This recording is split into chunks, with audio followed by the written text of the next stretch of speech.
معانا النهارده يا جماعه موتور ديمي 2 حصان. موتور ديمي الاتنين حصان في منه نوعين يا جماعه، في منه نوع اسمه الشمامه، ونوع تاني زي ما حضرتك شايفين كده، ونوع تاني اسمه المدفع. المدفع ده بيبقى ايه؟ مطول كده، ليه بوز كده طويل شويه. طبعا المدفع ده بيبقى يعني شغال على مرحلتين، بتبقى قوه الدفع بتاعته اعلى شويه من موتور الموتور التاني اللي هو الشمامه اللي هو قدامي دلوقتي ده. الموتور ده يا جماعة موتور عملي جدا. بيرفع، يعني بيرفع قوة الرفع بتاعته رفع ممتازة. آه، كمان مميزاته هو ملفات نحاس، ساقية نحاس، وش توجيه ظهر. الموتور ده معاك مثلا ممكن يرفع معاك لو عندك شقة في الدور ال 11 ل 12 13 يرفعه تمام. شقة 2 3 يشتغل زي ما انت عاوز، يشتغل معاك لغاية حتى مثلا ممكن يشتغل على مثلا 5 6 شقق كمان. بس لو قوة لو الرفع بتاعك معاك مثلا، لو هيرفع لأدوار عالية خالص مثلا زي الدور ال 11 وال 13 وال 12 مثلا، لا يفضل انه ما يشتغلش على اكتر من شقة شقتين، عشان يديك قوة رفع كويسة ويديك ضغط في الادوار العالية دي كويسة. تمام. في ناس كتير بتكلمني، طيب انا عندي شقه في الدور ال 12، اجيب موتور ايطالي مثلا ولا اجيب موتور صيني؟ طيب لو جبت موتور ايطالي، الموتور الايطالي ده مثلا هيبقى 1 حصان ولا 2 حصان؟ طب لو جبت الموتور الايطالي الواحد حصان، طب سعره هيكون معدي مثلا داخل في 12 13 الف عشان اجيب موتور ايطالي، ايطالي اصلي. الواحد الحصان اقل حاجه في مثلا في البدرولو مثلا بيتكلم في رينج ال 8000، الكلبيده بيتكلم في 13000، الساير بيتكلم برضو في 13000 او 12000 وكسور. طيب احنا دلوقتي بنتكلم على ان نجيب ايه؟ طب بالنسبه للموتور الواحد حصان هيرفع اكتر، هيرفع افضل، ولا الموتور الاتنين حصان هو اللي هيرفع اكتر؟ انا عندي شقه في الدور ال 11 العاشر او ال 11 او ال 12، طب ال 13، طب انه افضل الموتور الايطالي ولا الموتور الصيني؟ هقول لحضرتك حاجه بس عشان تبقى فاهم الدنيا قوه الرافع ماشيه ازاي، والموتور شغال ازاي. اولا الموتور بيشتغل، الموتور الواحد حصان ليه قوه رافع معينه، والموتور الاتنين حصان ليه قوه رافع برضو معينه. هيفرق بقى ماركته صناعته صيني من ايطالي، هيفرق معاك شويه مثلا، بس الكلام دوت لو عندك شقه مثلا ايه، يعني في قوه التحمل شويه. ولو عندك مثلا شقه في الدور في الادوار السفلى السبعه، الدور السابع الثامن، ماشي هيفرق معاك، هيشتغل معاك الواحد حصان كويس.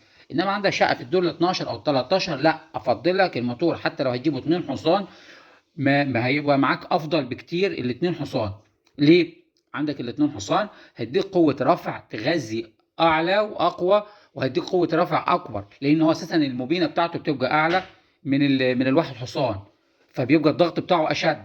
فده يديك يغذي لك الميه، يغذي لك الشقق العليا دي بدرجه كفاءه اعلى بكتير من المواتير التانيه، من الموتور الواحد حصان. يعني انا مثلا لما اجيب موتور واحد حصان زي ما قلت لحضرتك ايطالي، وليكن لو جبت البترولو مثلا ده ايطالي عامل 8000، لا انا اجيب مثلا الديم اللي احنا بنتكلم عليه دلوقتي ده، آه، ب الموتور الديم اللي 2 حصان ده سعره يتراوح، سعره تقريبا يتراوح من 5500 ل 6000 على حسب التاجر، وعلى حسب نوع الموتور زي ما قلنا الشمامه او المدفع. بالمناسبه المدفع بيزيد عن موتور الشمامه تقريبا في حدود برضه 500 جنيه.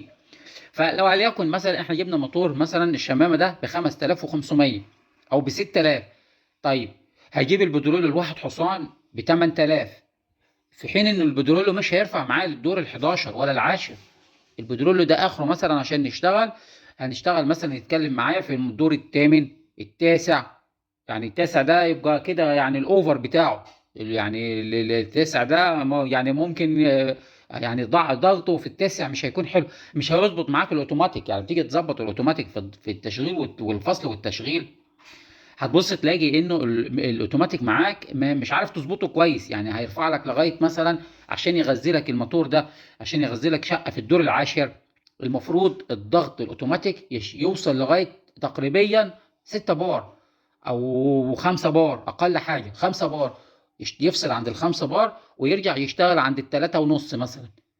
الاوتومات الموتور البترول الواحد حصان او اي موتور ايطالي واحد حصان مش هيشتغل، مش هيديك الكفاءه دي في الاوتوماتيك.